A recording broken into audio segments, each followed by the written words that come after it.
Hola, buenas tardes a todos. Gracias una vez más por acompañarnos. Bienvenidos a este nuevo Balance Talks. En esta ocasión vamos a dejar de lado un ratito los mercados internacionales y dado la cercanía en las negociaciones del acuerdo de la deuda, vamos a analizar un poco cómo está eso, cuán cerca estamos y cuáles serían las consecuencias y el impacto en los mercados locales. Para eso, le invitamos a Marina Dal Poyetto, directora de EcoGo Consultores. Gracias, Marina, por acompañarnos esta tarde. Y a Ezequiel Zambaglione, Head de Research de Balance, que después de la presentación de Marina va a estar completando con la visión nuestra de Balance, de cómo vemos las posibles, los trading ideas y cómo posicionarse frente a este arreglo, si es que se produce. Vamos a ver. Antes de empezar, quería comentar un breve comentario de los mercados internacionales. Sigue todo firme, las bolsas firmes, Powell dándole manija, esta cosa sigue para rato, poco lo que venimos recomendando desde hace ya varios meses, desde el principio de la pandemia. La enorme emisión monetaria como respuesta a la pandemia genera los índices bursátiles están coqueteando con los máximos, el Nasdaq ya superando los máximos anteriores. Y también una recomendación que venimos haciendo hace rato son los metales preciosos, ¿no? El oro y la plata, en esta semana en especial, muy pero muy firmes. El oro en 1970, coqueteando con los máximos históricos, y la plata en $24 en un rally desde los 14 que se aceleró en los últimos días. Así que, bien, la recomendación ahí es seguir. Seguir, para los que entraron, seguir, y para los que no entraron, entrar, porque esto viene para rato. Así que bueno, Marina, contanos, ¿cuál es tu visión? ¿Cómo, cerramos, no cerramos? Y si cerramos, ¿cómo la ves? Bueno, primero gracias por la invitación. Yo di vuelta un poco la presentación, voy a pasar por el tema de la deuda, pero quería enfocar, digamos, la discusión de la deuda en lo que es la problemática macroeconómica de la Argentina de corto plazo, digamos, y cómo impacta eso, cómo impactaría un arreglo, digamos, tratando de ir a la pregunta que estás poniendo. Para eso arranqué con Perdón, antes de que empiece, me colgué de avisar que después de la charla tuya y las recomendaciones que va a hacer Samba, vamos a ir a un living de preguntas y respuestas, así que todo el mundo puede ir haciendo las preguntas. Bueno, ya todos están habituados, pero lo repito por las dudas. Así que avanti nomás. Bueno. Para empezar, quería arrancar con esta matriz que es un poco provocativa para plantear la Argentina de corto plazo, sobre todo de corto plazo. Acá tenemos 4 cuadrantes. Tenemos los flujos que dependen enormemente del contexto de liquidez global que mencionaban recién, con Powell avisando que esto sigue, o sea, digamos, la inyección de liquidez en los bancos centrales. Arriba tenemos lo que son los fundamentos propios de la macroeconomía, los fundamentos de corto plazo de la economía. Acá hablamos del carácter del gobierno en relación, digamos, a la forma en la cual se posiciona el gobierno, digamos, el discurso, digamos, la retórica, digamos, y el accionar del gobierno de corto plazo. Y en el cuadrante de arriba tenemos la competitividad sistémica. ¿Por qué provoco? Porque básicamente lo que planteamos nosotros es que cuando los flujos están, cuando la liquidez global está, si alguno de los dos cuadrantes, o los fundamentos o el carácter del gobierno aparecen, digamos, los impactos de corto plazo sobre la macroeconomía aparecen, ¿no? Digamos, y sobre los mercados en general. Y entonces yo voy a tratar de contar, primero, digamos, cuando uno, si uno quiere, digamos, poner 2 ejemplos de esto, es, digamos, durante el primer kirchnerismo, los flujos claramente estaban, los fundamentos de la macro eran maravillosos, los superávits gemelos, los precios relativos alineados, y teníamos un carácter del gobierno que de alguna forma intentaba frenar la apreciación nominal de la moneda, ¿no? En un mundo donde el dólar se devaluaba. Al revés, tuvimos un escenario donde tuvimos fundamentos de la macro muy desarbitrados, sobre todo durante el gobierno de Macri, digamos, el arranque del gobierno de Macri, los primeros 2 años, 2016 y 2017, y tuvimos un carácter del gobierno extraordinariamente promarcado, digamos, con una construcción de la retórica a favor del mercado, digamos, un arreglo de la deuda, una salida del default, y los flujos acompañaron, ¿no? Digamos, atrás queda la competitividad sistémica, o sea, digamos, hacia dónde va la economía de largo plazo es una discusión, digamos, que tiene que ver con cómo resolvemos nuestros problemas distributivos eternos y que hacen que la Argentina sea una tragedia en términos de una economía que tiene una tendencia particularmente baja, o sea, Argentina crece menos que prácticamente todos los países de la región, digamos, en los últimos 10 años, pero además, digamos, es uno de los países con más recesiones, está en el ranking de países con más recesiones desde 1960 hasta hoy, según datos del Banco Mundial, pero con un ciclo particularmente pronunciado. Y hoy, en este momento, digamos, como contracara de los 2 años de recesión del gobierno de Macri y como contracara del impacto, digamos, que provoca la pandemia, estamos en un piso extraordinariamente bajo. Entonces, de nuevo, vamos a tratar de iterar, digamos, a lo largo de la presentación, dejamos la competitividad sistémica para una discusión de más adelante, y iteramos sobre los flujos, muy corto porque me pidieron que hable sobre la Argentina y no sobre el mundo, sobre los fundamentos de la macro, dónde estamos parados, bueno, y sobre el carácter del gobierno en términos fundamentalmente, digamos, de cómo va a encarar el programa de política económica, digamos, para un presidente que sale diciendo que no tiene un programa o que no tiene los programas. Entonces, arranco muy rápido, esto simplemente para poner el contexto donde estamos parados.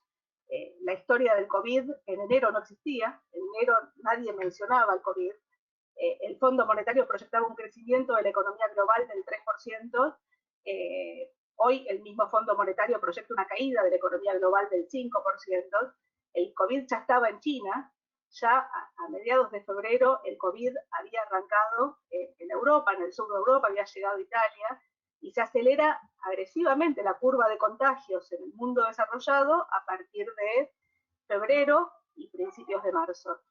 A principios de marzo, ¿por qué pongo esto? Muestro esto porque digo, entre el 10 de marzo que cierra Lombardía y el 20 de marzo que se detecta la cuarentena en Argentina, el 90% de las fronteras globales cerraron y básicamente una cuarta parte de la población global, un tercio de la población global se quedó encerrado en sus casas. O sea, fue el lockout generalizado del mundo, fue un experimento inédito a nivel global, que siguió de largo, digamos, en términos de contagios. El pico de contagios en el mundo desarrollado se dio a mediados de abril, empieza a caer la curva de contagios y ahora hay efectos rebotes. Los rebotes no se producen en los mismos lugares donde ya estuvieron los picos, pero la línea verde, que es la que yo quiero mostrar, es lo que está pasando en América Latina. En América Latina el pico de contagios sigue de largo. Argentina viene rezagada en el pico de contagios en gran medida porque tiene de las cuarentenas más duras, no la más dura, ahora lo vamos a mirar.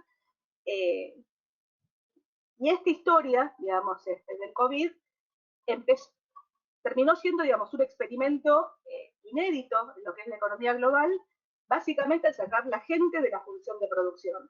Detrás de eso lo que tuvimos fue un contagio financiero inédito que estuvo a fines de marzo. O sea, a fines de marzo la recomendación de los portafolios era básicamente callen las cuentas, ni siquiera el oro, fíjense acá está el oro que recomendaba recién Carlos, no funcionaba como reserva de valor, tampoco los bonos del Tesoro americano. A partir de acá tuvimos el accionar de los bancos centrales, la inyección de liquidez inédita por parte de los bancos centrales, y lo que vemos es una recuperación muy agresiva de los precios.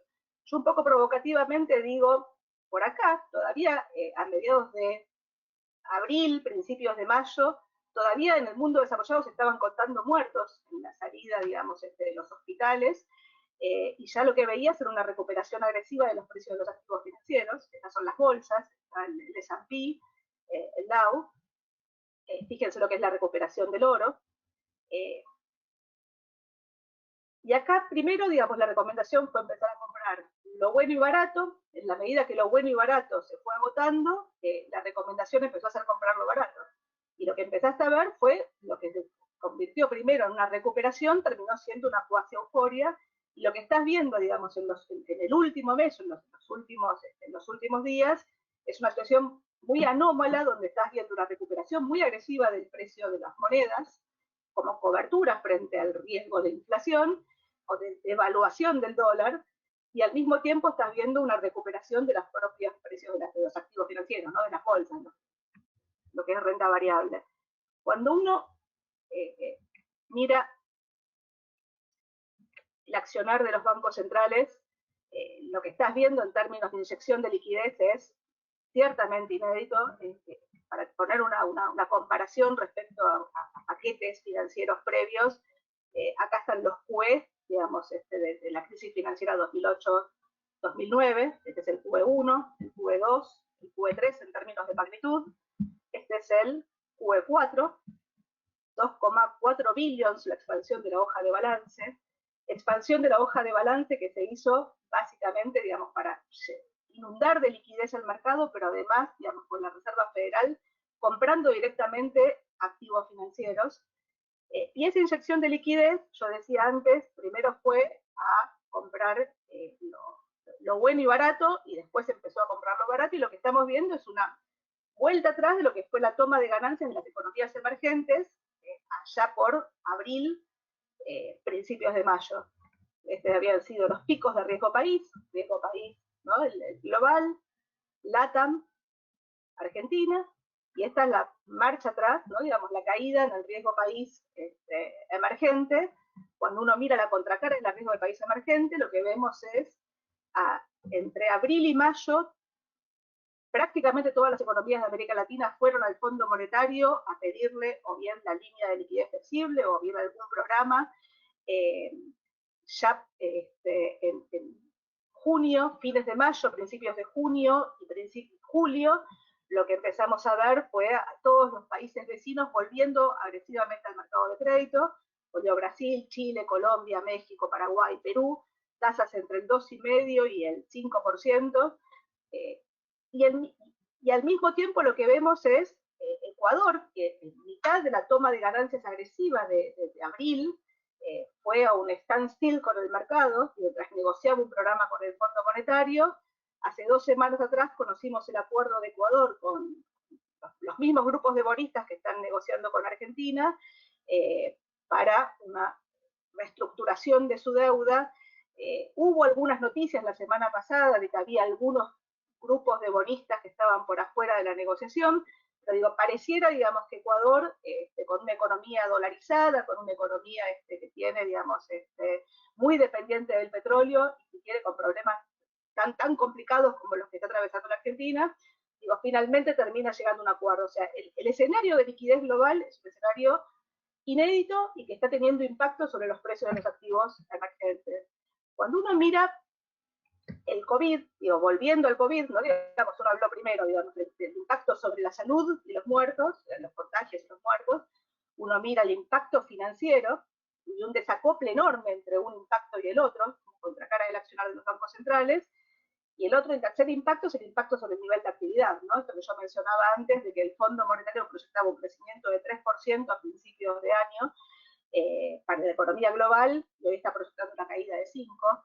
Cuando uno mira, se corre un poco de la Argentina y uno mira qué es lo que está pasando en el resto de la región, acá puse un menú de algunos países: Perú, México, Argentina, Colombia, Chile, Brasil. Bueno, lo que uno ve primero es, digo, las caídas en el nivel de actividad son agresivas. La de Argentina está en el medio, esto es, entre febrero y mayo, Argentina cae 26% entre febrero y abril, y tiene un rebote de 10% en mayo. Prácticamente es el mismo comportamiento que se ve en todas las economías en términos de dibujo. Obviamente no todas, perdón, necesito volver para atrás, una para atrás, perdón.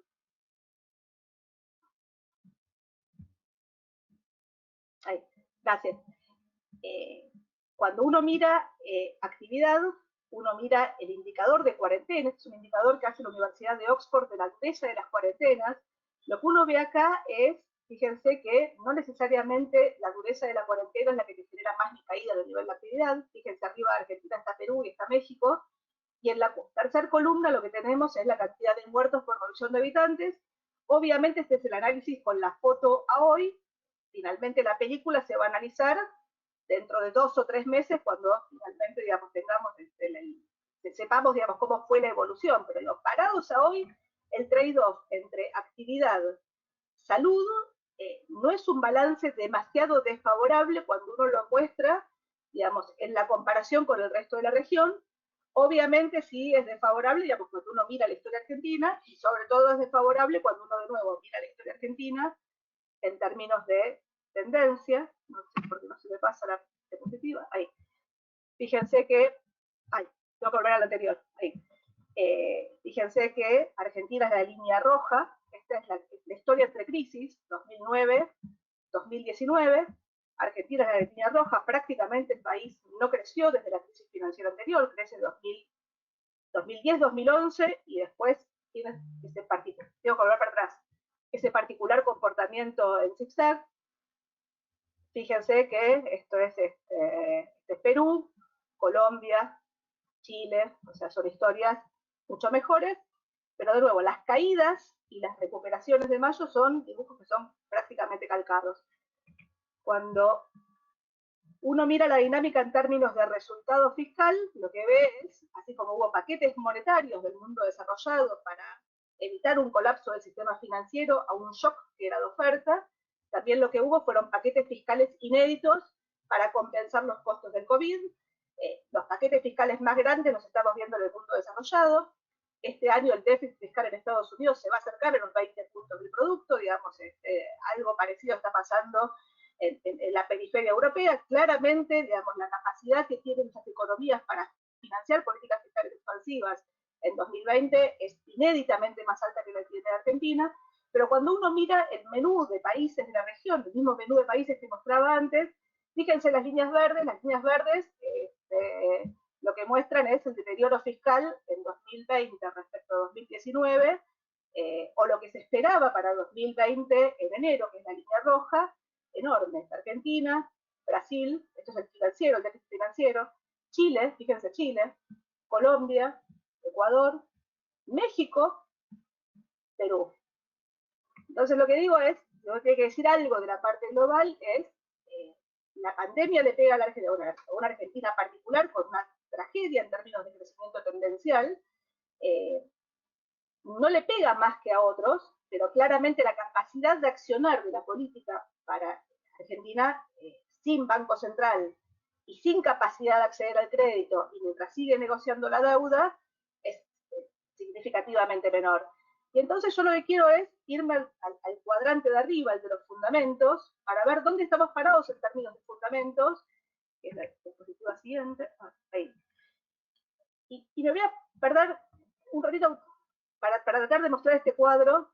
Y acá yo lo que miro es, yo lo que decía es, claramente hoy los fundamentos de la Argentina están mejor por las malas noticias. O sea, por los malos motivos, los fundamentos mejoran. Como contracara de 2 años de recesión, más la recesión de la pandemia, y como contracara de la devaluación en cuotas que se produjo durante el gobierno de Macri, lo que tenemos son precios relativos que están mucho más alineados. Tenemos un ajuste del sector externo violento. Argentina hoy tiene superávit en las cuentas externas. Y tenemos a contramano 3 cosas. Tenemos una inercia inflacionaria mucho más alta, contenida durante la pandemia. Tenemos un resultado fiscal, un déficit fiscal muy alto, digamos, para un país que no tiene crédito y que se tiene que financiar con impuesto inflacionario. Y tenemos un nivel de deuda pública a mitad de camino. Entonces, muestro rápidamente estos números. El tipo de cambio real bilateral, o sea, digamos, una señal de competitividad de la Argentina, ya acá puse 3 números, puse 2002, porque es, digamos, es el ejemplo que se usa o que usan algunos para decir, bueno, estamos como en 2002 y Argentina solamente puede recuperar, ahora vamos a ver las diferencias. Puse 2015, que es el año previo al arranque del gobierno de Macri, puse 2020. Y todos los índices los estoy poniendo con base 2010 igual a 100, o sea, estoy comparando contra 2010. Si 2010 era 100, el tipo de cambio real bilateral contra el dólar, o sea, quitando la inflación argentina y la americana. En 2002 era 200, el doble que en 2010. En 2015 era 85, hoy es 133. Este es el dólar oficial. El multilateral, usando una canasta de monedas de mitad dólar, una cuarta parte euro, una cuarta parte real. En 2002 teníamos una enorme competitividad. En 2015 era 178, 66, 108. Fíjense que esto convive, es un nivel de tipo de cambio alto, que convive con una brecha cambiaria muy alta. Acá no había brecha cambiaria, acá la brecha cambiaria era del 50%, acá la brecha cambiaria contra el dólar de contado con liquidación, que tiene una enorme cantidad de restricciones, está en la zona del 61%, con el blue es más alta. Miremos otras cosas de precios relativos, salarios en dólares. En 2002 los salarios en dólares eran 44, base 2010 igual a 100. ¿Sí? En 2015 117, en 2020 63. Fíjense las jubilaciones, 34, 133, 76. ¿Sí? O sea, el ajuste de precios relativos en gran medida está hecho. Muestro dos cosas más, muestro la factura eléctrica y la factura de gas. La factura eléctrica en 2002, después de la devaluación, era 138, 46 en 2015, acá tenías que multiplicar la factura, era el 10% del costo por 10, hoy es 167 en dólares, o sea, se está alejando de los contratos originales que se habían fijado durante el gobierno de Macri, pero tiene un rezago significativamente menor, cubre el 50% del coste, que hay que multiplicarla por 2. Fíjense en la factura de gas, lo mismo, 115, 116, perdón, este número está mal, hay un error, 186, este era el 29% del costo, el 71% del costo. O sea, lo que estoy diciendo es que los precios relativos están mucho más alineados y como contracara del desplome en las importaciones, la cuenta corriente, que en 2002 era 8 puntos del producto, en 2015 2,5 de déficit, hoy tenemos un superávit de 3,5 puntos. ¿Qué tenemos en contra? Y ahora vamos a ver la inercia, 2% de inflación en la previa, o sea, Argentina venía de estabilidad de precios y no había ningún mecanismo de indexación en la economía argentina. En 2015 la inercia era 26, pero tenías mucho atraso tarifario, mucho atraso cambiario, y tenías una parte creciente de la economía indexada, fundamentalmente el contrato previsional. Acá venís de 54% de inflación, pero coyunturalmente, por la pandemia, las paritarias están de alguna forma contenidas, pero al mismo tiempo lo que estamos viendo es el gobierno frenó a principios de año, a fines del año pasado, con la ley de seguridad social y de conversión productiva, lo más difícil de la corrección fiscal que tenía que ver con la indexación de la mitad del gasto público al pasado, que era el esquema previsional. ¿Sí? O sea, digo, tenemos indexación, tenemos inercia fuerte, pero con capacidad política, depende de cómo se use, para contener esa inercia. Tenemos una deuda pública, que en 2002 Argentina estaba en default, reestructuró recién en 2005 con holdouts, no había CACs.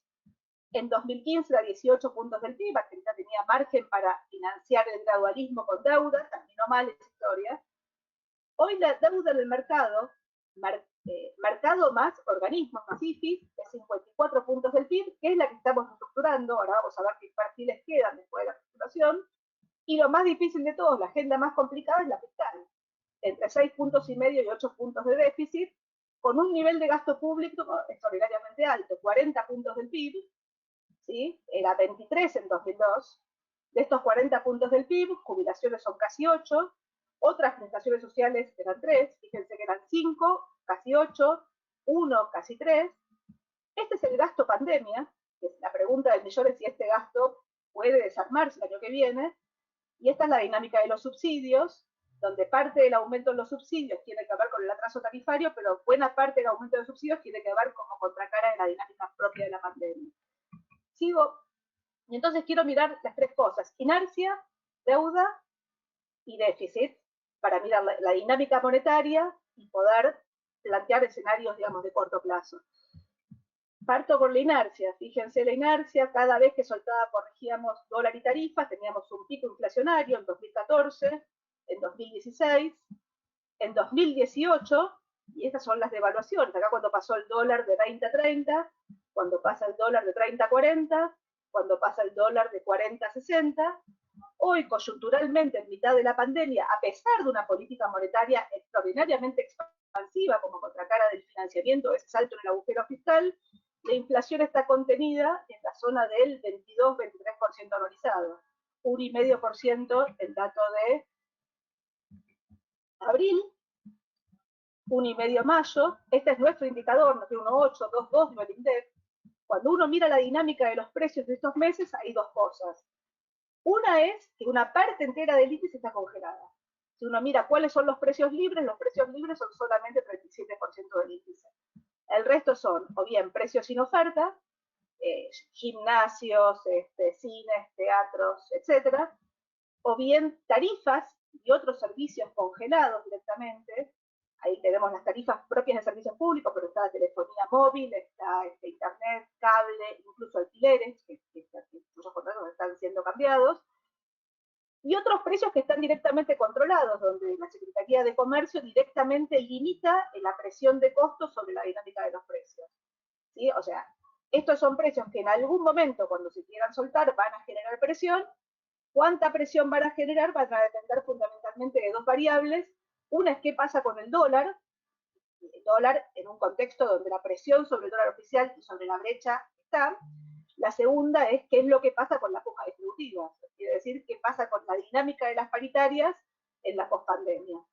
El margen para manejar la segunda, desde el lado de la política, aparece.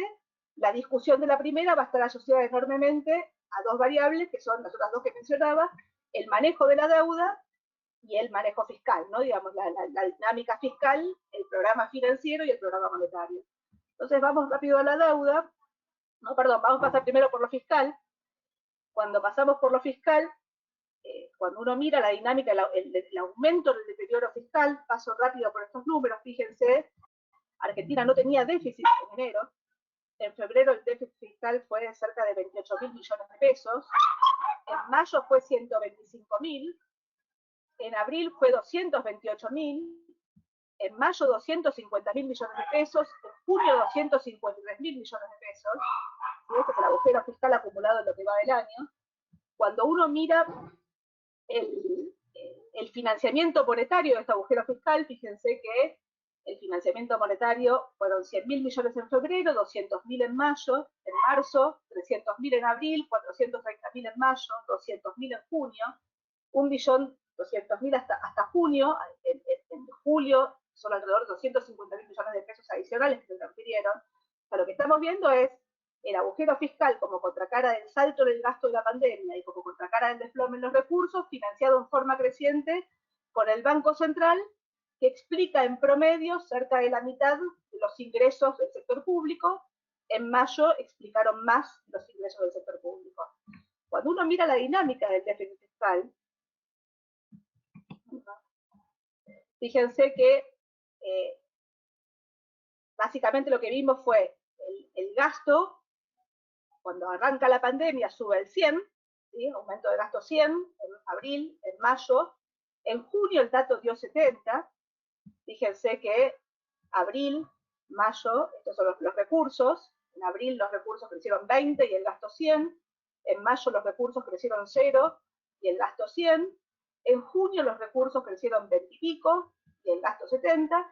Y esta es la proyección que uno está poniendo de dinámica del gasto, desarmando el gasto pandemia, digamos, en la medida que la economía se va abriendo, y lo que estamos viendo del otro lado es una mejora gradual en la dinámica de los recursos. Con esta dinámica de recursos y gastos,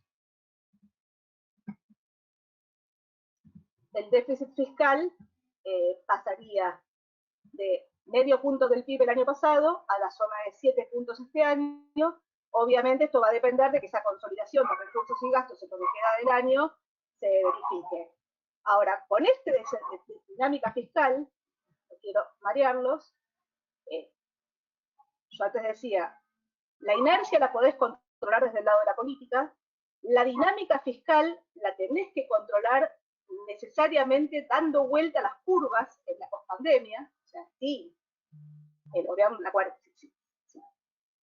el gobierno va abriendo la economía, obviamente va a depender del devenir del virus, de que aparezca una vacuna. O sea, la historia, digamos, del COVID todavía claramente no está resuelta con la curva de contagios para arriba.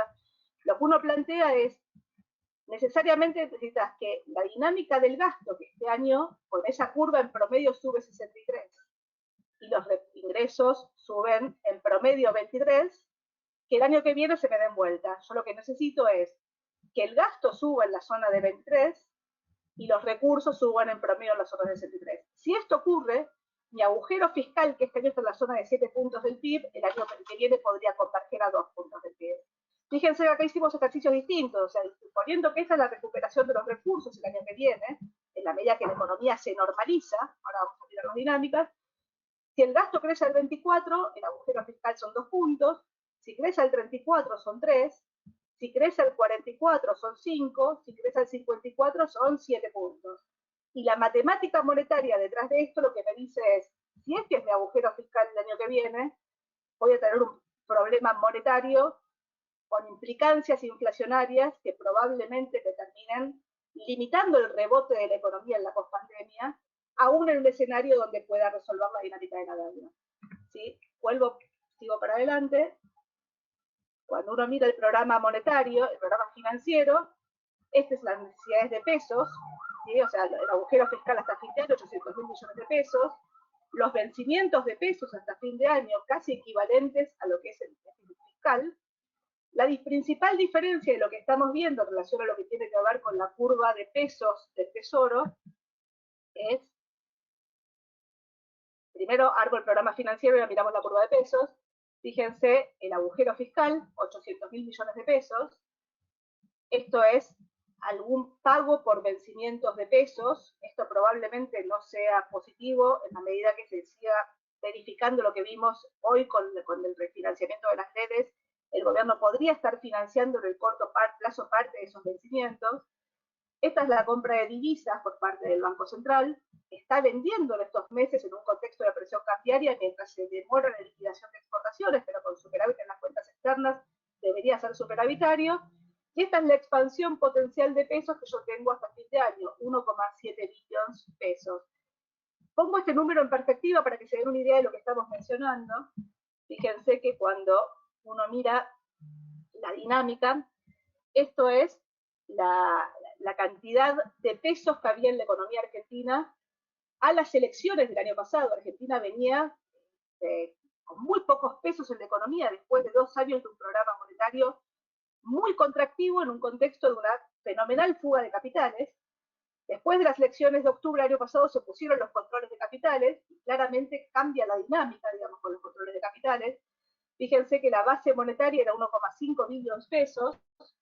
Fíjense que los pasivos remunerados, estos son las LELIQs más los pases, eran 1 billón adicional de pesos. Esto era 6,9 del PIB, la base monetaria, 4,6 puntos del PIB, los pasivos remunerados.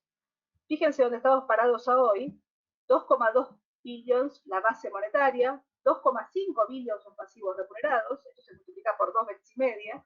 Fíjense que en puntos del PIB la base monetaria va a 8,9, los pasivos remunerados a 9,8, y la suma de los dos, o sea, la cantidad de pesos en la economía va de 11,5 a 18,5. Y esto genera una dinámica donde lo que empieza a ver es pesos para todo. Hay pesos para presionar sobre el Banco Central, hay pesos para presionar sobre la brecha, hay pesos para financiar el aumento en los depósitos del sistema financiero, e incluso hay pesos para que las empresas coloquen deuda, y hay pesos para que algunas provincias o municipios empiecen a colocar deuda, e incluso empieza a haber pesos para que el propio Tesoro coloque deuda. Este cuadro lo cuento muy rápido, pero quiero ir al siguiente. Básicamente acá lo que hicimos fue tomamos las colocaciones de deuda en pesos del Tesoro, una por una, los vencimientos de instrumentos de pesos del Tesoro, uno por uno, pusimos los montos, y le pusimos acá una etiqueta, donde básicamente dijimos si el refinanciamiento había sido conversado, o sea, sin convalidar la tasa de mercado con los agentes más grandes y pagándole los vencimientos a aquellos que no entraban a esos canjes conversados, de Prepo, que fue la F20, que fue el bono que no se pagó en febrero de este año, que era ese bono híbrido que había emitido Caputo durante 2018 para tratar de frenar la corrida. Pero a partir de abril, mayo, en la medida que ese financiamiento monetario creciente que empiezo a ver empieza a volcarse al mercado, lo que empiezo a ver son más colocaciones voluntarias a plazos cada vez más cortos. Cuando uno mira el acumulado, digamos, entre lo que vence y lo que colocó, fíjense que hasta mayo esto sumaba cerca de 200.000 millones de pesos. Hoy la emisión para financiar el agujero fiscal suma la zona de 87.000 millones de pesos, pero cuando uno lo mira en términos por mes, diciembre, enero, febrero, fíjense hasta julio, y acá volvemos a agrupar lo que son colocaciones voluntarias de prepo y conversadas. Fíjense que al principio eran todas conversadas, y la F20 fue la que fue un repartilamiento compulsivo de prepo, y acá empezamos a colocar, o sea, el Tesoro empieza a financiar en forma creciente una parte de la brecha fiscal colocando deuda en el mercado a plazos cortos, o sea, por ahora es una construcción de una curva de pesos bastante tímida. Esto es el dato de julio, fíjense, esto es hasta ayer. Cuando uno pone el total de vencimientos de julio, le faltan 60.000 millones de pesos. En total, cuando uno mira la colocación de hoy del EDES, hay que sumarle a esto 109.000 millones de pesos, con lo cual en promedio estás refinanciando 180% de lo que te está venciendo. O sea, empezaste a generar un mercado de pesos que eventualmente te permitiría ir a un escenario, no digo maravilloso, pero sí de estabilización de cara al año que viene, dependiendo de si la consolidación fiscal se produce o no se produce. Obviamente, dependiendo de qué pase con la deuda, y obviamente dependiendo de qué es lo que pase con el fondo. Paso rápido sobre la deuda. Fíjense, antes de pasar a la deuda, lo que quiero decir es, coyunturalmente hoy, parados a hoy, el equilibrio monetario está dado por un banco central que te obliga a los bancos a pagar una tasa de 30% por los depósitos a plazos fijos, con una inflación que en el margen está en la zona de 22 o 23%, y con una tasa de evaluación del tipo de cambio oficial que está en la zona del 37%, que es 2,7% mensual clavado, que va moviendo todos los meses, en un contexto particularmente rígido, con un cepo extraordinariamente rígido, y con incentivos muy perversos desde el punto de vista del funcionamiento de la economía, pero que de nuevo, digamos, pueden descomprimirse más o menos, dependiendo de cómo se manejan esas tres variables que mencionaba antes, la deuda, el fondo y lo fiscal. Entonces, cuando uno, crecimiento de depósitos, reservas, las reservas están en la zona de 8.000 millones de dólares, las netas, paso rápido, si no, me estoy extendiendo. Fíjense, la deuda, la verdad que la saga es inédita, no me voy a poner a criticar, digamos, cómo llegamos hasta acá, digamos, parados a hoy, tenemos puesto una propuesta en firme, digamos, del gobierno en la SEC, que ofrece 53,8 dólares en promedio, 51,4, digamos, del MPV LIM, más 2,4 dólares por el bono que se entrega por los ACRU, por los intereses corridos. Esta es la propuesta de los tres grupos, del grupo ad hoc, que vale 57, 53,7, más el bono de 3,4. Esta propuesta en principio estaba consensuada por dos de los grupos de bonistas, los exchange y los ad hoc. El primer grupo de bonistas, los ACCs, había acordado con el gobierno y consensuado la cuarta propuesta antes de presentarla. Ayer conocimos un comunicado de prensa de este grupo de bonistas, estos dos grupos de bonistas, ampliando la masa crítica de bonistas al 50% en el caso de los bonos globales, al 60% en el caso de los exchanges. El gobierno sigue levantando la apuesta diciendo que esta es la última propuesta, pero técnicamente las diferencias económicas puestas en papel, digamos, en esta negociación mano a mano, hoy están en 3 dólares, trasciende que serían incluso menores, en la zona de 1,5 dólares, o sea que la propuesta de los exchanges podría estar en la zona de 54,9, 55, y cerrar un tiro en ese nivel. O sea, cuando uno pone esta diferencia en términos de flujos, la diferencia son 3.000 millones de dólares a lo largo de los próximos 10 años. La verdad es que no tiene demasiado sentido lo que estás discutiendo desde el punto de vista económico. Quedan algunas otras cuestiones, fundamentalmente desde el punto de vista legal. El gobierno puso en la propuesta que tiene hoy puesto, digamos, un umbral muy alto de aceptación, que es 50% del total, 60% si se activan las cláusulas de acción colectiva en alguna de las series. Pero digo, lo que estás viendo es una dinámica donde, de nuevo, es una carrera de gallinas, digamos, entre dos partes, donde todavía el final no está escrito. La lógica económica y la lógica política diría que no puede no haber deal en este contexto de liquidez global y con lo que implica un escenario, digamos, de patear el tablero para la lógica de corto plazo, pero fundamentalmente para lo que es la dinámica de la economía del próximo año. Pero de nuevo, digamos, la negociación sigue. No sé si hubo alguna noticia, digamos, mientras yo empecé a hablar, pero digamos, la tarde lo que trascendía era que el gobierno iba a extender el plazo de presentación de la oferta todavía no estaba el plazo, pero que se extendía, digamos, lo que vencía el 4 de agosto se iba a extender, pero se seguían negociando. Muestro muy rápido esto, digamos, si uno evalúa el 10% de la oferta, el haircut, estos son los precios de hoy a la tarde, la ganancia de capital en los bonos ley extranjera está en la zona de 23%, en lo que son ley local está en la zona de 26%, obviamente las diferencias se achican si la tasa de descuento es más alta. Acá abajo están los ejercicios, paso muy rápido, no, voy a 12% en la zona de 4 y pareciera que están valuadas algo parecido al 14%, 13-14%. Cuando uno mira los perfiles de vencimiento, fíjense, la línea amarilla es la propuesta ad hoc, la verde es la propuesta del gobierno, son muy, muy parecidas, o sea, prácticamente no hay diferencia. La azul era el perfil original de vencimientos.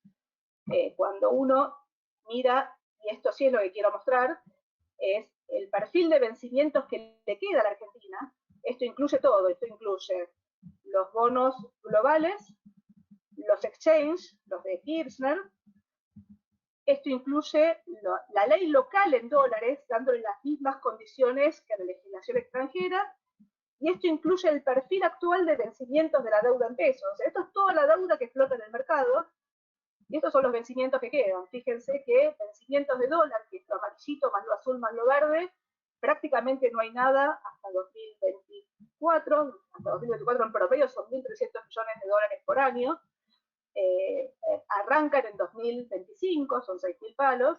Lo que te queda de perfil de vencimientos de corto plazo son básicamente pesos, 2020 pesos, lo que te queda 2021, 22 y 23.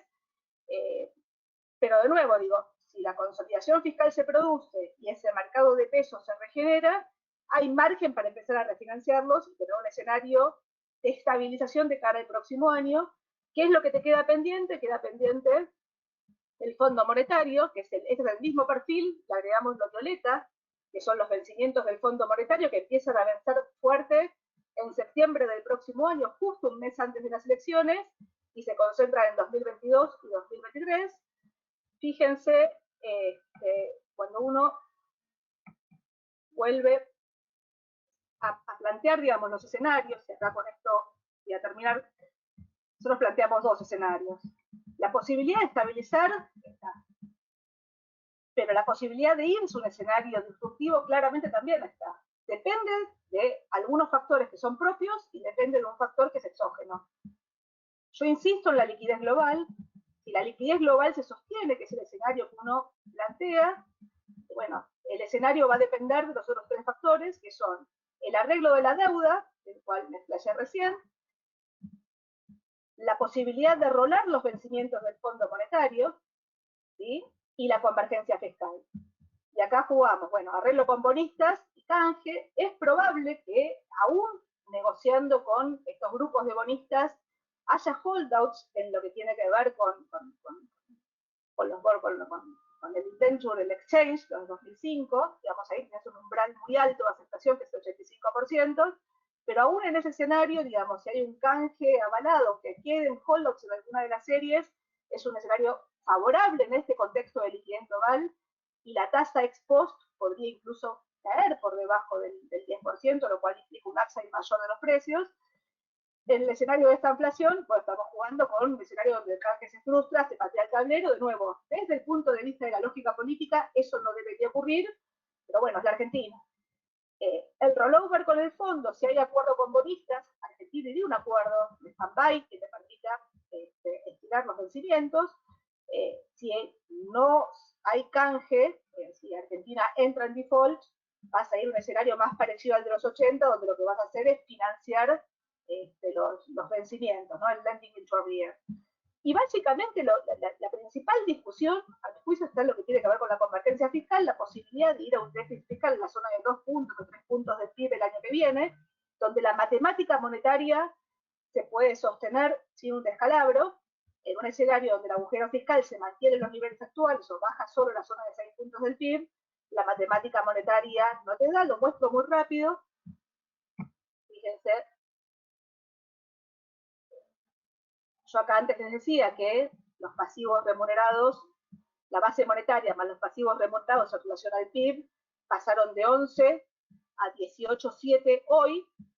A fin de año, con ese escenario que estamos poniendo de 7 puntos de déficit fiscal, iría a la zona de acá, 23% del PIB, puede ser un poco más, un poco menos, dependiendo del déficit fiscal y o dependiendo de cuántos vencimientos se puedan refinanciar, o si yo puedo refinanciar una parte del agujero fiscal colocando deuda en el mercado, que es lo que hoy pareciera que empieza a aparecer. En el escenario de estabilización, con 2 puntos de déficit fiscal, suponiendo algún refinanciamiento de esos pesos en el mercado, fíjense que los pasivos remunerados más la base monetaria se mantienen. En el escenario de esta inflación, con 6 puntos del PIB, no hay forma. Esto es un escenario de más inflación, aceleración de la puja distributiva y eventualmente un escenario donde se aborda el rebote del nivel de actividad. Muestro muy rápido los números, y ya con esto termino. Fíjense que 2020 estamos trabajando con un escenario donde las cosas salen relativamente bien. Estamos trabajando con el dólar a fin de año en línea con los futuros del dólar. Estamos trabajando con una caída del nivel de actividad en la zona de 12% este año. Esto implica una normalización del nivel de actividad mes a mes, después de la recaída de julio hasta fin de año, pero el nivel de actividad claramente no vuelve a los niveles previos. En promedio cae 12%, pero el arrastre estadístico que deja el nivel de diciembre para el próximo año está en la zona del 5%.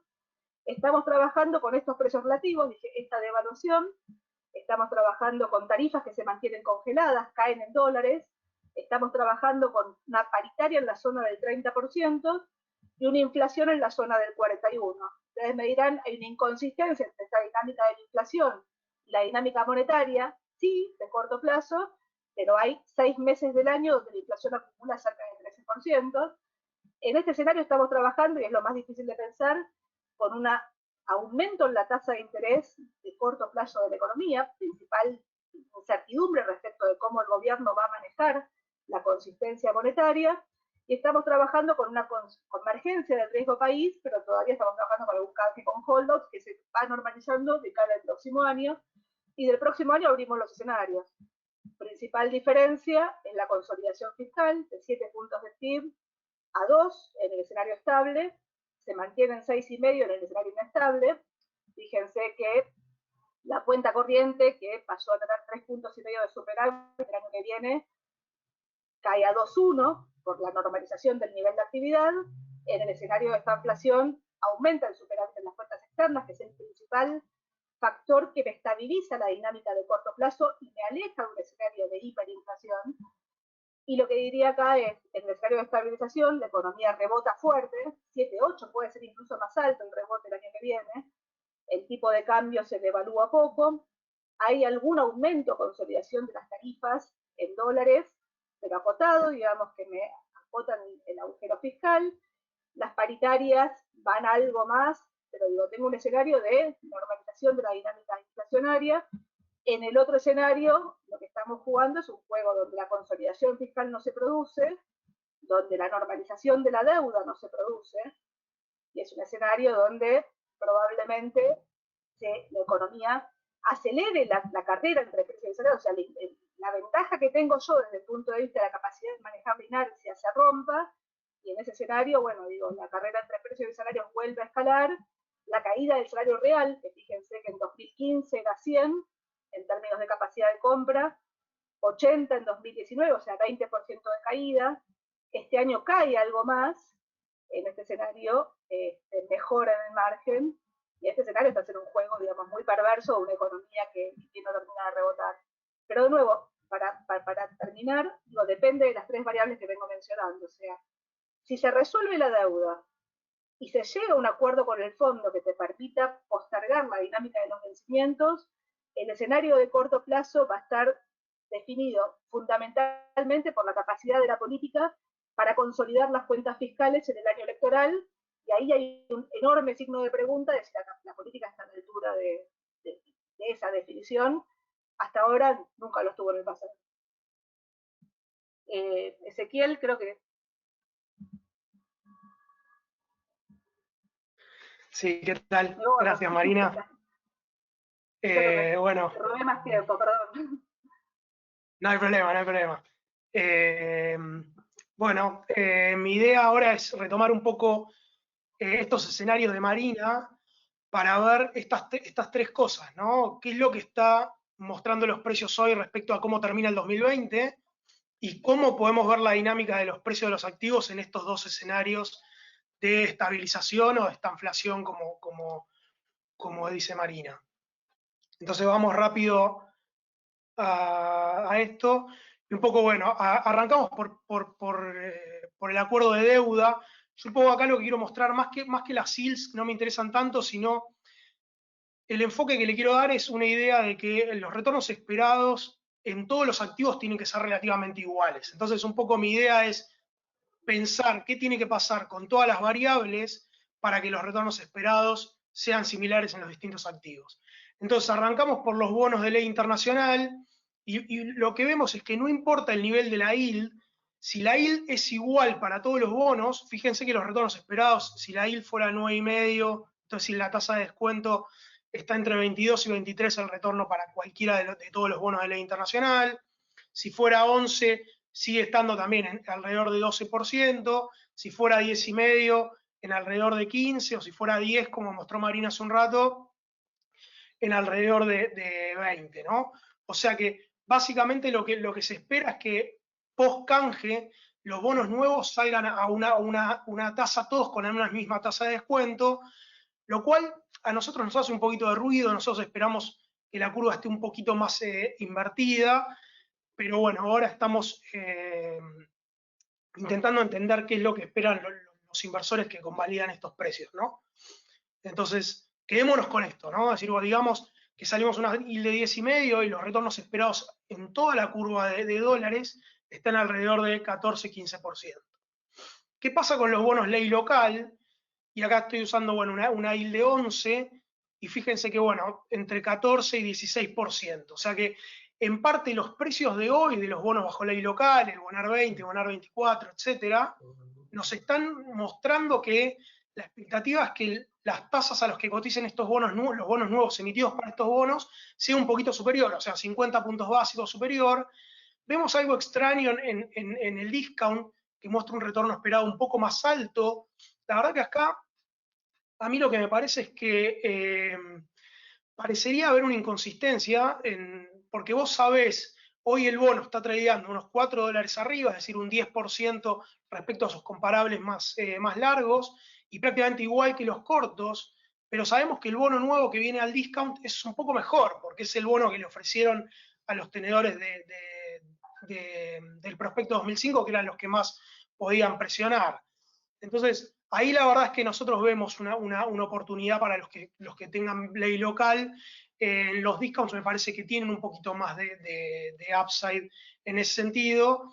En el caso de los ley internacional, como les decía, ¿no? Si la curva sale igual, plana, digamos, flat en 10,5, los retornos esperados son muy similares, pero si uno quisiera, nos cree y piensa que la curva va a estar un poquito invertida, es decir, que los bonos más cortos van a ir con una yield un poco más alta, en los bonos largos creemos que hay oportunidades de tener mejores retornos esperados un poco más altos, e incluso lo que puede pasar, lo que ustedes pueden ver acá, es que tanto el discount como el par ofrece unos retornos levemente inferiores si tomamos la misma tasa, pero ¿qué pasa con estos bonos? Estos bonos tienen los prospectos 2005 que son mejores y van a ser mejores en el futuro, con lo cual uno podría apostar a que estos bonos van a tradear a una yield un poco más baja, ofreciendo potencialmente mejores retornos. En particular, nosotros no nos gusta el par, porque si la curva fuera flat, es decir, si estuvieran 10,5,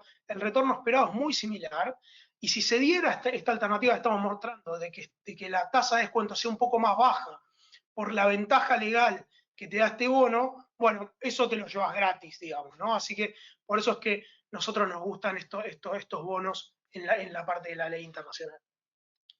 Yendo a la parte local, un poco lo que yo busqué con esta idea es decir,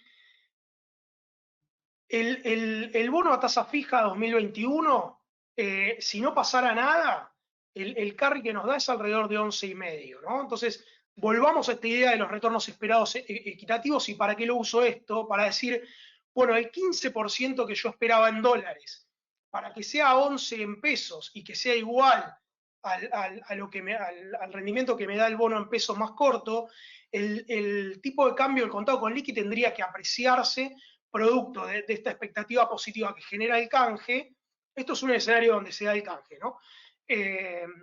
Entonces, para que los retornos esperados sean iguales en los activos de distintas monedas, hay como detrás del precio de los activos hoy una expectativa de una apreciación en el contado con liqui alrededor de 112, ¿no? Esto sería para el 30 de octubre, lo estamos calculando, que sería la expectativa una vez que se dé el canje, asumiendo que se da el canje en septiembre, y bueno, damos un mes como para que se acomoden un poquito las variables.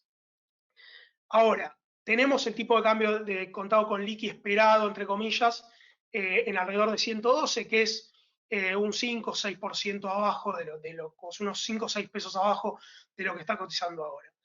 Ahora, si nos movemos a los bonos SER, para que el retorno esperado también esté alrededor de 11%, lo que tiene que haber es una inflación esperada del 50% para el último tramo del año, es decir, una inflación anualizada en el último trimestre del año del 50%, que sería alrededor de un 4% anual, lo que daría una tasa real negativa que nos compensa un poco el carry más bajo que nos dan estos meses.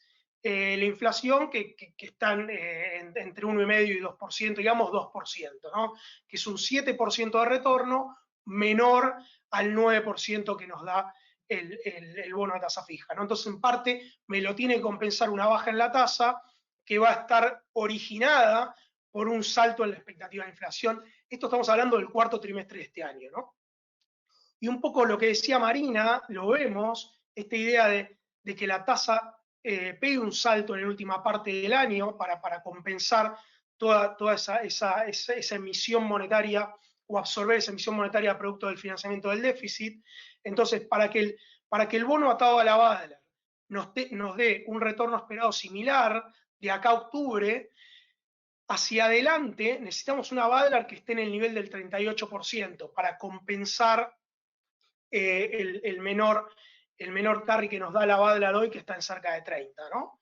Y por último, el tipo de cambio oficial, bueno, obviamente se mueve en línea con este 11%, si es que la tasa de los dólar link se mantiene en cero, ¿no? O sea, la expectativa es que el tipo de cambio del contado con liqui baje a 112 post canje, que haya una aceleración inflacionaria en el último trimestre de un 48% anual, que es un 4 mensual aproximadamente, un poquito menos, y que haya un salto en la tasa de interés del 38% en el caso de la BADLAR, pero que las tasas en términos de tasas de la economía, es decir, las tasas que no reguladas por el Banco Central, se mantengan en alrededor del 47%, que sería similar a la expectativa de inflación, ¿no? Entonces, para un poco, y creo que estos números están en línea con el escenario que planteó Marina.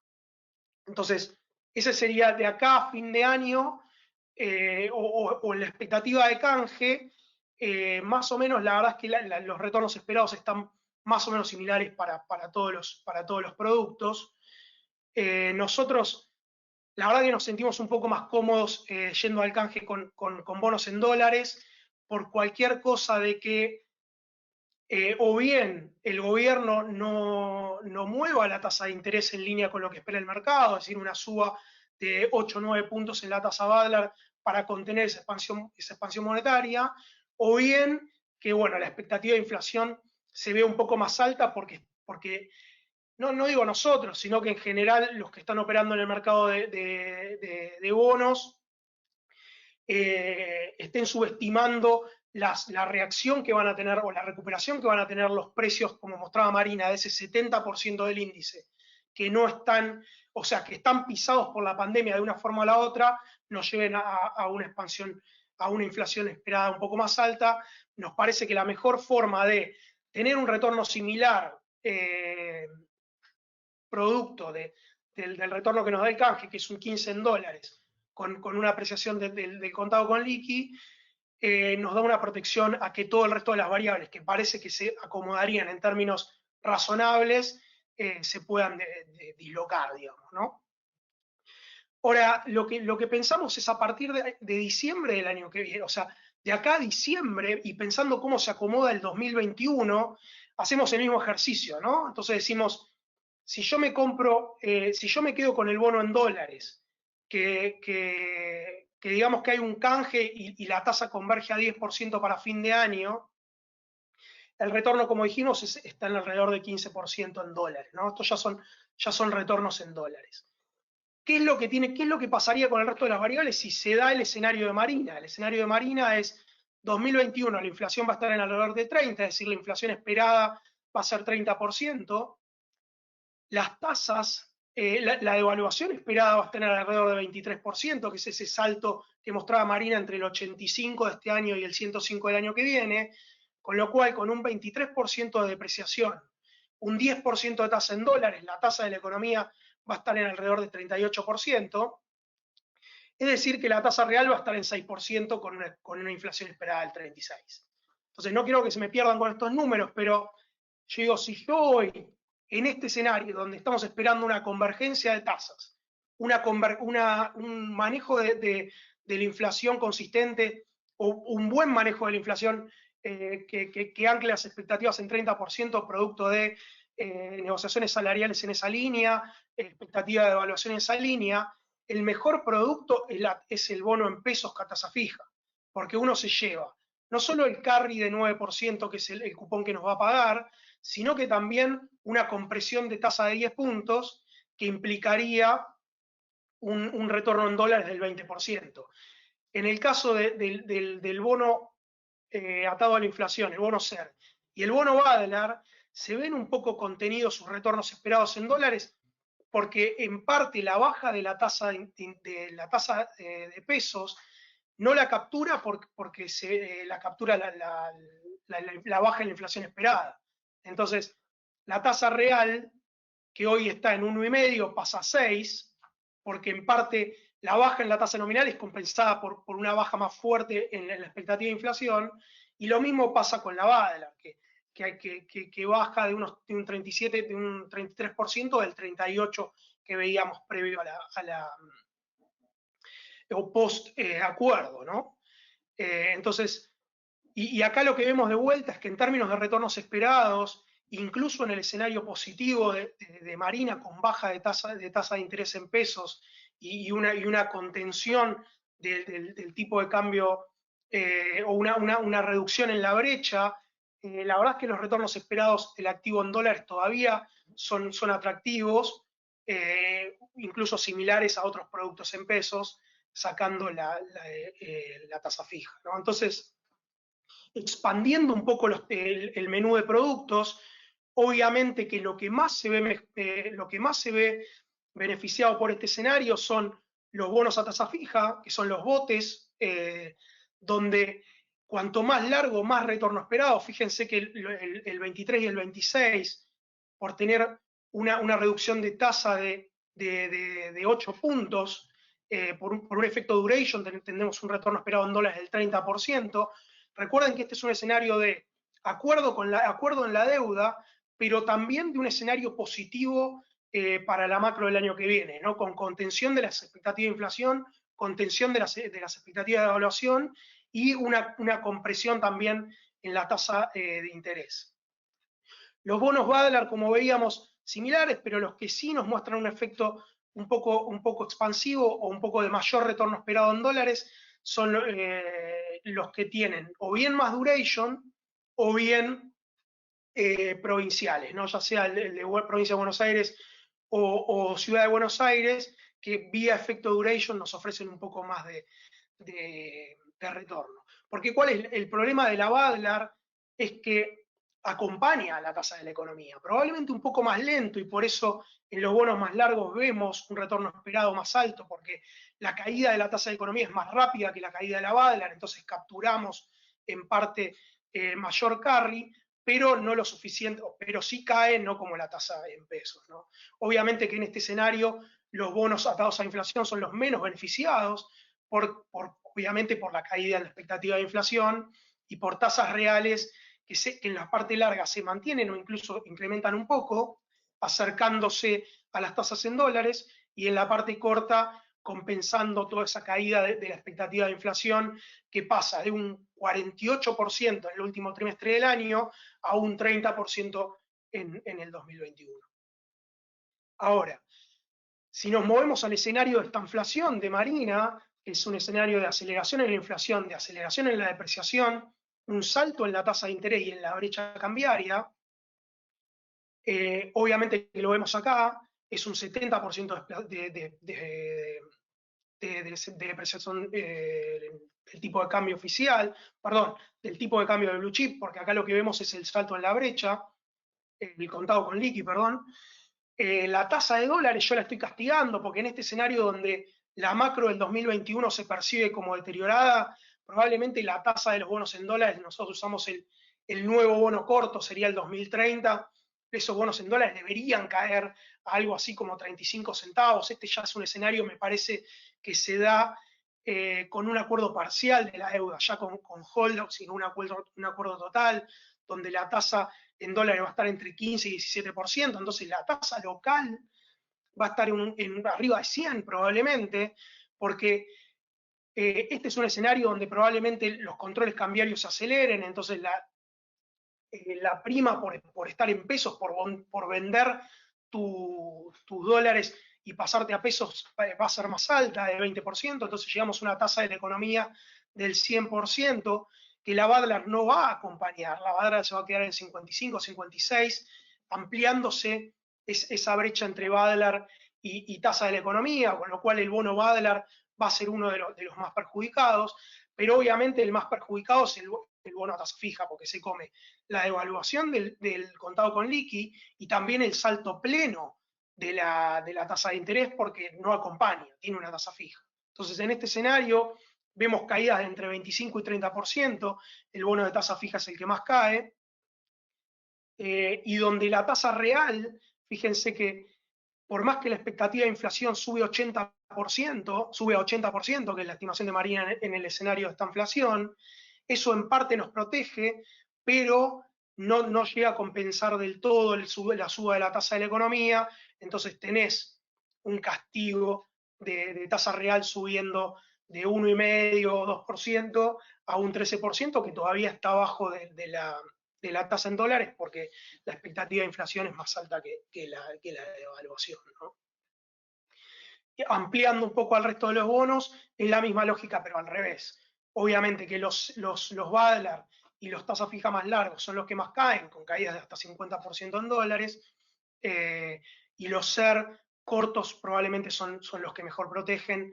De todas maneras, nosotros en este escenario también la protección del bono en dólares es un poco mejor, muy similar, la verdad, pero de vuelta, es mucho más probable que el salto en la tasa real, en la tasa de los bonos en dólares sea menor que los saltos en las primas de la tasa de interés en pesos y las expectativas de depreciación e inflación, que son mucho más rápidas en acelerarse, ¿no?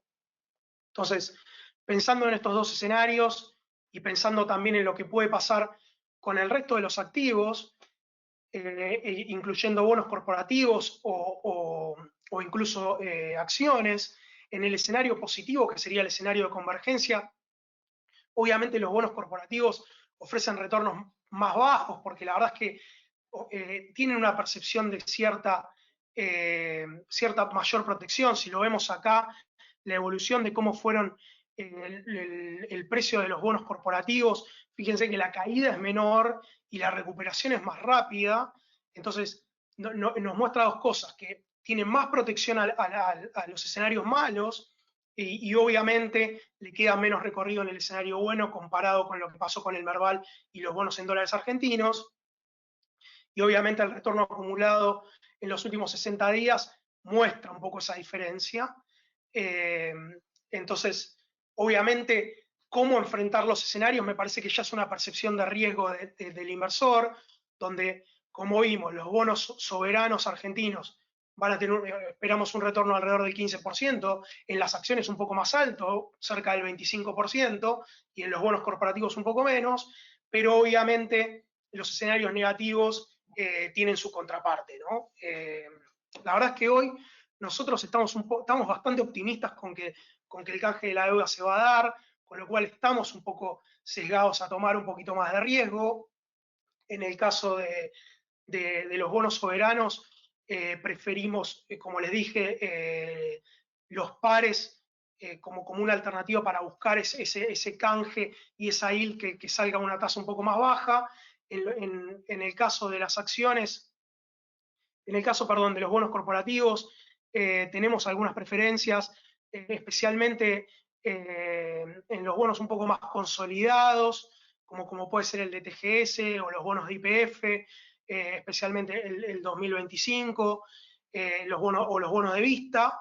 Pero la verdad es que en este contexto, si uno va a buscar el escenario de canje, lo más atractivo vendrían a ser las acciones, donde en el corto plazo, en el escenario exactamente post-canje, digamos, ese primer momento que vimos entre septiembre y octubre, probablemente los mejores instrumentos son los que tienen más liquidez y los que usan más los inversores internacionales, que son las acciones de los bancos, o YPF o Pampa, que son las acciones que más rápido reaccionan y que tienen los mejores flujos. Pero pensando en fundamentals, la verdad es que Pampa la vemos un poquito cara. Edenor, obviamente, con los temas regulatorios también la vemos un poquito cara, y la que nos gusta en fundamentals es Vista, que es una empresa que nos ofrece una exposición al probablemente el mayor upside que tiene la macro de Argentina, que es Vaca Muerta, con los menores costos de extracción dentro de ese sector. Así que bueno, eso es un poco todo. La idea era mostrar dónde estaba parada, dónde estaba parada las expectativas de los inversores en lo que viene respecto al canje, y cuáles son nuestras recomendaciones. Así que, sin más, bueno, Claudio, ya veo que te sumaste, y Marina ahí también. Pasamos a preguntas que hayan quedado dudas, o bueno, a discusiones sobre los temas que ustedes consideren.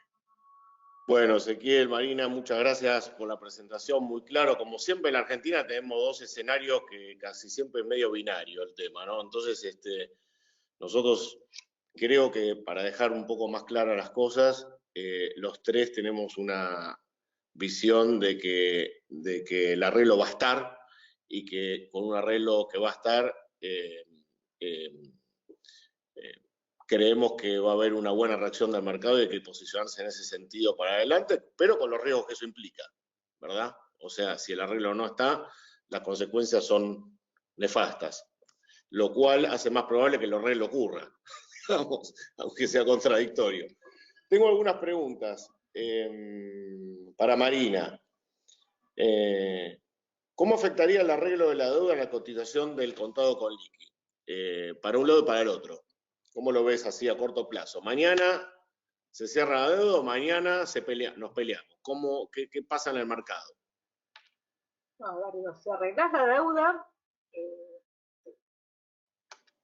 llegás a un acuerdo con los bonistas y llegás a un arreglo haces un canje de deuda que deja, si querés, de los holdouts en los globales, aun cuando tengas probablemente, digamos, holdouts en los exchanges, necesariamente te debería descomprimir la presión cambiaria. Yo no llegué a mostrarlo porque tenía muchas diapositivas, pero cuando uno mira el nivel del contado con liquidación, o sea, hoy tenés una brecha del 60% montado sobre, creo que está puesto, a ver, no lo puso, bueno, perdón. Hoy tenés una brecha del 60% montado sobre un tipo de cambio oficial que es alto. Yo antes mostraba, digamos, el tipo de cambio oficial. Y el nivel de la brecha del contado con liquidación, tanto en el dólar multilateral como en el dólar bilateral, estás en niveles que son prácticamente los mismos que el del 2002. Entonces estás en un nivel que cuando uno mira una foto corta, estás en overshooting. Un arreglo de la deuda te debería descomprimir la presión, obviamente, digamos, después va a depender de corto, después va a depender, digamos, de cómo poner la consolidación fiscal.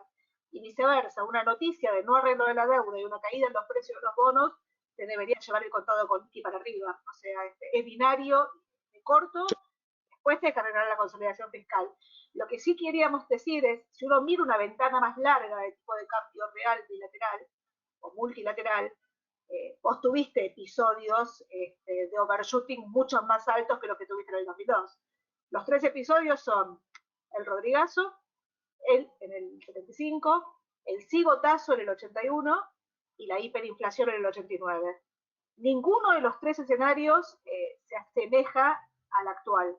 En el 75, aparte del agujero fiscal tan grande que tenías un déficit de las cuentas externas, te había pegado el shock petrolero.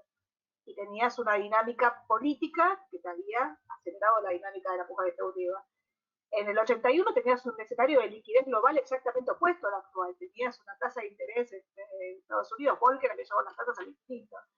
Y en el 89 venías desde el 75, digamos, con escenarios de tasa de inflación de 3 dígitos, una inercia inflacionaria puesta y un banco central directamente sin reserva.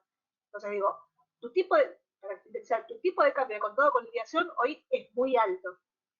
Lo que no significa que no pueda ser más alto si haces todo mal. De corto, claro. Si arreglas la deuda, debería descomprimir.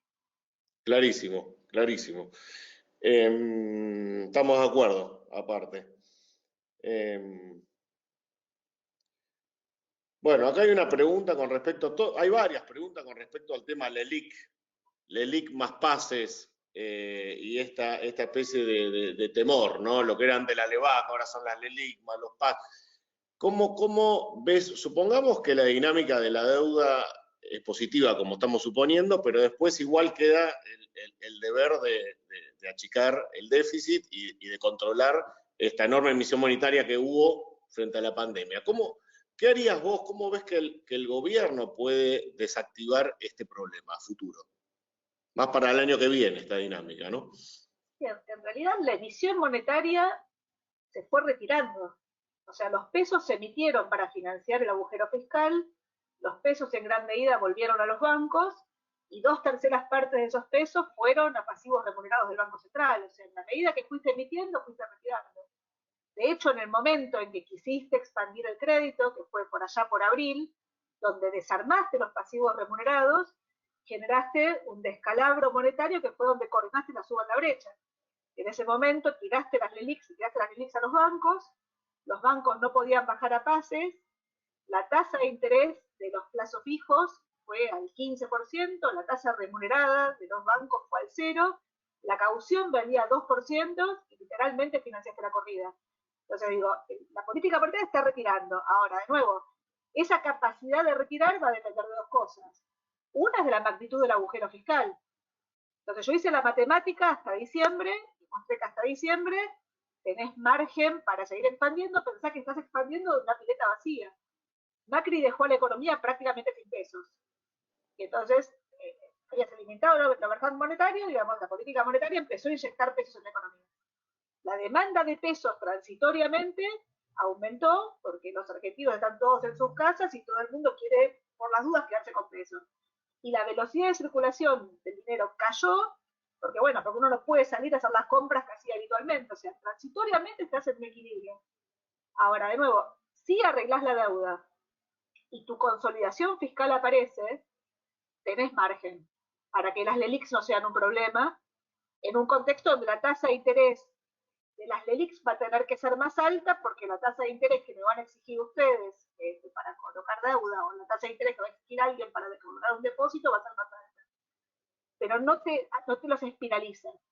Si tu agujero fiscal se mantiene en la zona actual o en la zona de 5 o 6 puntos del producto, la verdad que es muy difícil hacer una matemática razonable y no tirar esos pesos de la economía, y en algún momento vas a tener un descalabro monetario que te las va a terminar licuando, o vas a tener algún esquema de política económica para intentar evitar ese descalabro monetario que tendrá que ver con algún manejo de ese pasivo remunerado. Bien. A ver, una pregunta para Ezequiel. Ezequiel, ¿cómo ves los bonos de legislación local? ¿Recomiendan para el canje bonos cortos en dólares o algo de bonser de corto y luego saltar al bonar? Bueno, en el caso de ley local lo vimos. Hoy está un poco incorporado esa idea de que van a tradear un poquito por encima de los leyes internacional. Nosotros la verdad es que últimamente lo que estuvimos recomendando es, dado que esperamos que sea capaz un poco más alta esa diferencia de yield, vemos mucho más atractivo a precios similares moverse a la ley internacional y entrar al canje con la ley internacional, si es que ya el gobierno nos da tiempo postergando el vencimiento de la oferta, ¿no? Pero para el que quiera entrar al canje de la ley local, la verdad es que me parece un poco arriesgado agarrar el bono SER por todo lo que mostrábamos recién, ¿no? Porque incluso en el escenario donde vos tenés una estabilización,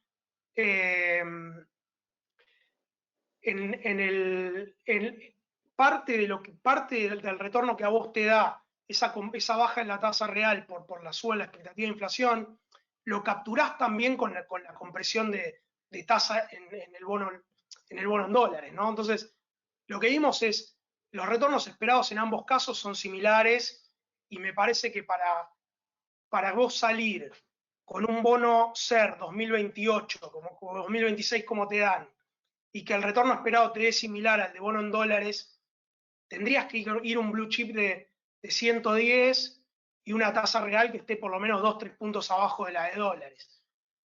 ¿Parecería ser un escenario factible? Puede ser, pero me parece que yo prefiero en este escenario donde no sabes qué va a hacer el Banco Central con la tasa una vez que se acelere la inflación a fin de año, y cómo va a reaccionar el mercado de contado con liqui cuando se empiecen a desarmar las regulaciones que tenés ahora, una post-canje.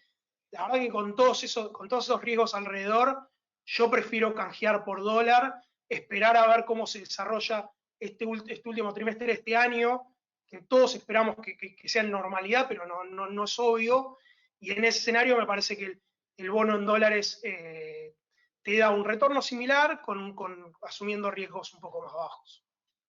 O sea, directamente la respuesta es: yo canjearía por el bono en dólares. Bien. Acá alguien te tildó de optimista.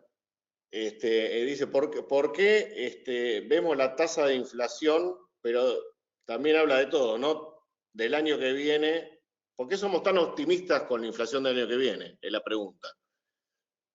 No somos optimistas con la inflación del año que viene. Lo que decimos, lo que uno trata de armar es cuál es la capacidad que tiene la política para estabilizar, partiendo de fundamentos que están mucho más alineados, y partiendo de un gobierno peronista que tiene margen para manejar la puja distributiva y la indexación previsional. Lo que decimos es que la capacidad para avanzar ese esquema de estabilización está. Lo que no significa que eso vaya a ocurrir. O sea, yo insisto, depende de esas tres variables que mencionaba. Depende de la deuda, que si bien estamos cada vez más cerca, la verdad es que la saga no termina y parece que las aproximaciones son asintóticas, ¿no? Es como que nunca terminan de cruzar las curvas. Depende de la capacidad de repartir los vencimientos del fondo, que eso pareciera lo más fácil en este contexto, y depende de lo que es más difícil de todo, que es hacer un ajuste fiscal en el año electoral. O sea, eso yo la verdad que no lo he visto hasta ahora, y un ajuste fiscal depende de 4 cosas. Manejar la paritaria y las jubilaciones muy amarretamente. Depende de que no tenés capacidad para hacer obra pública en el año electoral. depende de que te va a tener que subir las tarifas en el año electoral, y depende de que el gasto COVID, que son esos 4,5 puntos del PIB que yo pongo este año, se desarmen en gran medida. Entonces digo, yo la verdad que no tengo certeza de que el gobierno vaya a hacer eso, ni mucho menos. Sí tengo algunos indicios donde por un lado hay una retórica, donde parece que no vamos a movernos $1 para mejorar a los bonistas porque no queremos joder a los jubilados, pero al mismo tiempo es el mismo gobierno que mandó al Congreso un proyecto de ley que rompía la indexación previsional y volvió a mandar un decreto para manejar la indexación previsional hasta fin de año. Es el mismo gobierno que te dice que paga un programa que se llama IFE, que es un ingreso, digamos, de emergencia, que son 10.000 pesos por mes, y cuando vos lo mirás, está pagando 10.000 pesos cada 2 meses. La primera vez parecía que era una cuestión de ineficiencia en la asignación de ese programa, pero la verdad que no está pagando cada 2 meses, y cuando mirás la ampliación presupuestaria, entonces lo que digo es, hay cierto criterio fiscalista dentro de algunas medidas que se toman, montados detrás de una retórica donde no sabemos, la principal pregunta que yo recibo es si esto es Venezuela o no Venezuela. Entonces, yo antes mostraba, digamos, el cuadro donde decía los fundamentos y el carácter. Acá tenés fundamentos que se pueden medianamente acomodar tomando ciertas decisiones, que algunas parecieran que están tomando, y tenés un carácter del gobierno que pareciera, digamos, que Argentina un día va para, un día estatiza a Vicentín, y al día siguiente le mejora $15 a los bonistas, el día siguiente, o sea, la verdad es que no hay un rumbo definido en Argentina. Lo que sí hay es un gobierno que más allá de las internas políticas que tiene un caudal político que en la comparación del manejo de la pandemia hasta hoy no le fue peor que al resto, te diría que le fue relativamente mejor que al resto, y un gobierno que hasta ahora lo que uno siempre aprendió es que tienen capacidad para mantener el caudal político, para manejar el caudal. A veces es por la positiva, si querés, y a veces muchas es tratando de aprovecharse de nuevas cajas para hacer ese ajuste fiscal, en cuyo caso, de nuevo, si no aprovechas el contexto actual para manejar la puja distributiva, y eso implica manejar la dinámica cambiaria, pero sin que se te escape la brecha con controles, sino con cierta certidumbre y ciertos fundamentos en un contexto de inundación de liquidez global. Bueno, digo, por eso digo, no es optimismo, lo que digo es que ese escenario es posible. No digo que sea el más probable, probablemente el escenario esté en el medio, o sea, que no te vayas a un extremo ni te vayas para el otro. Sí, déjame interpretarte un poco también, ¿no? Es decir, acá, como vemos, hay dos escenarios, uno muy malo y uno que puede empezar a sentar las bases para una dinámica muy positiva en términos relativos, digamos, a partir de un deterioro muy grande de la economía y de precios que son irrisorios en muchas cosas de los activos argentinos, a partir de un arreglo de la deuda se puede empezar a dar una dinámica positiva que en forma relativa sea muy buena. Y después habrá que construir encima de eso, ¿no?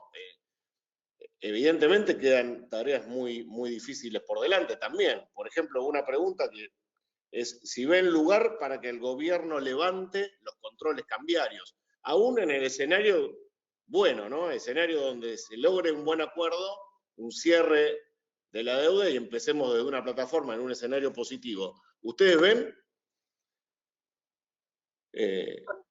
lugar para que el gobierno levante los controles cambiarios? Yo lo que creo es que para que levante los controles cambiarios no, sí para que quite alguna de las últimas medidas que ya son casi de muro de Berlín, o sea, digamos, cuando mirás el manejo del mercado cambiario, las últimas circulares, digamos, las que empezaron a partir de mayo, junio, digamos, donde cruza el mercado de contado con liquidación con el MULC, y si fuiste a uno no puedes ir al otro, o una empresa que tiene dólares afuera no puede acceder al MULC para pagar deudas o para pagar importaciones, o una empresa que canceló la deuda comercial no puede acceder al MULC, o sea, ese tipo de controles, mi sensación es que si se sostienen en el tiempo, la dinámica o el traslado a precios de la brecha cambiaria va a ser proporcionalmente mayor. O sea, hoy tenés la economía particularmente trabada y que genera cosas que son esotéricas. O sea, en el cepo anterior, que de nuevo se daba con un tipo de cambio mucho más atrasado, una brecha parecida pero montada sobre un dólar más atrasado, vos tenías, si querés, un régimen de administración de comercio que te decía quién entraba y quién no entraba al MULC, que era, de nuevo, no era razonable, pero se acuerdan Moreno, digamos, con el 1 a 1, o sea, $1 de exportación, $1 de importación. Bueno, hoy tenés un régimen de comercio donde el que puede acceder al mercado cambiario depende del manejo financiero de la compañía, o sea, todavía más esotérico que lo que tenías en el tiempo anterior. Digo, ese esquema, si se sostiene del tiempo, la verdad que te va a trabar el funcionamiento de la economía y más allá del rebote técnico que podés tener el primer año, digo, la verdad que la perspectiva es mala.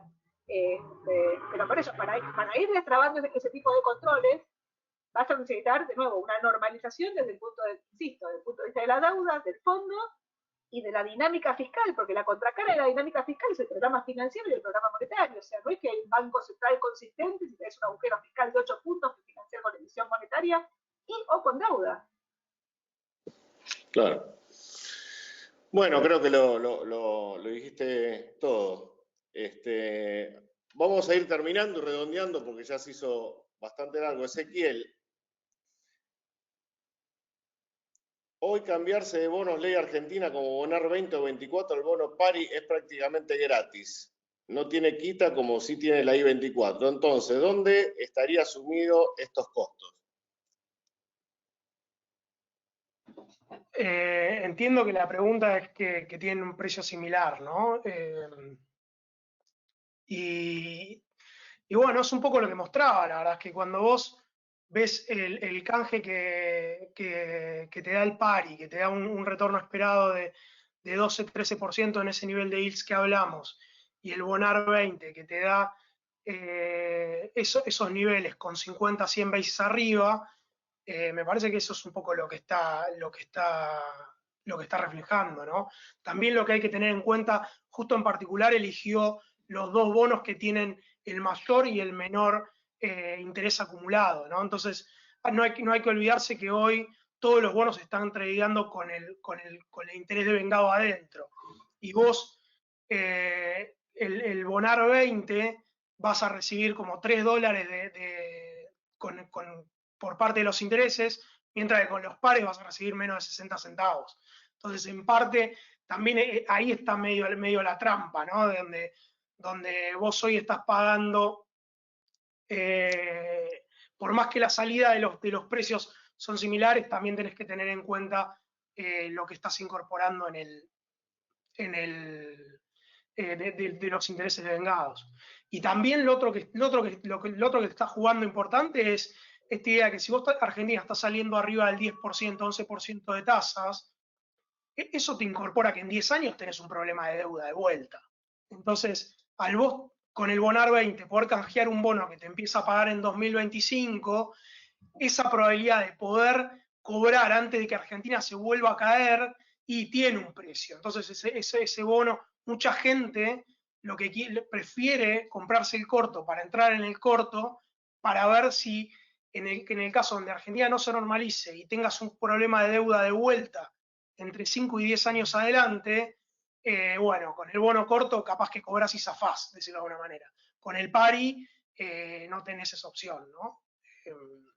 Yo me cambio, la verdad, en ese escenario, porque prefiero la protección de la ley internacional. Con el pari voy a tener el Indenture 2005 que me va a proteger contra un futuro problema de deuda también, y me parece que los retornos esperados post-canje van a ser similares. Así que a mí me parece atractivo el canje. Bueno, yo voy terminando que con una pregunta, hay varias preguntas para mí, sobre el tema del oro y la plata, dado el comentario que hice al comienzo, así que vamos a cerrar un poquito con eso. A ver, el razonamiento, nosotros venimos recomendando poner algo de la cartera en oro y plata, debido a la enorme emisión monetaria en la que han entrado todos los bancos centrales del mundo a partir de la pandemia, como respuesta a la pandemia, que como mostró Marina claramente en el gráfico al inicio, es monumental e inédita en la historia. El oro es a las monedas en este momento lo que el dólar es al peso. Digamos, hemos argentinizado el mundo desde nuestro punto de vista esta enorme emisión monetaria, ya no de los países con problemas de déficit o emergentes, sino de los países centrales. Estados Unidos, Europa, Japón, han hecho emisiones enormes, históricas, para paliar la pandemia, y esto significa mucho más papel moneda que antes dando vuelta, y el refugio natural de eso es que las cosas van a valer más, entre ellos los metales preciosos. El dólar, el oro, cuando empezamos a hablar de esto, estaba más o menos en la zona de 1400, y hoy ya está, como decíamos hoy, en 1970, que es testeando los máximos históricos, que fueron hace como 7 años, si no me equivoco, 1921, están sobrepasando, y la plata, que está retrasada con respecto al oro, pero que siempre viene después, nos gusta en especial, ¿no? Están 24 dólares, 24 y pico, y el máximo histórico fue 50. La manera de invertir en oro y plata que venimos recomendando de hace poco, desde cuentas de acá, es comprando CDRs. Para mí la mejor manera de hacerlo es comprar acciones de compañías mineras. Y nosotros estuvimos recomendando Barrick Gold y Hecla Mining, que se pueden conseguir en la bolsa local comprando su CDR, y si no, la otra forma es abriendo cuenta afuera, cuenta internacional, y de ahí poder comprar otras mineras, también un menú más amplio, y también los ETF GLD y SLB, que son los ETF del oro y de la plata respectivamente, y GDX y SIL, que son los ETF de las empresas mineras de oro y de plata respectivamente. Nosotros pensamos que este recorrido recién empieza, y que, bueno, el que no lo aprovechó todavía debería considerarlo hacia adelante. Bueno, Marina y Ezequiel, muchas gracias. Gracias a todos por estar con nosotros nuevamente. Creo que fue muy bueno el análisis, muy, pero muy interesante, y esperemos como argentinos que podamos lo más pronto posible alcanzar un acuerdo con los bonistas, y de ahí tener esta plataforma para poder empezar después de casi 2 años o más, empezar un ciclo virtuoso nuevamente. Así que bueno, gracias y nos encontramos en la próxima. Gracias. Chao, gracias. Adiós.